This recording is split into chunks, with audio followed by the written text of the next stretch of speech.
Имам едно питане. И векото как да го харесам аз?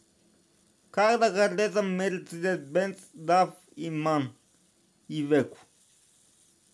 Като не е от социализма. Ами кажете сега. Как да харесам западните камиони, като не са от байтошо време? И не са от социализма. Не са от Чехословакия, не са от Русия. Ами кажете сега. Щом западните камиони не са от Русия и не са от Чехословакия, как да ги харесам, ми кажете?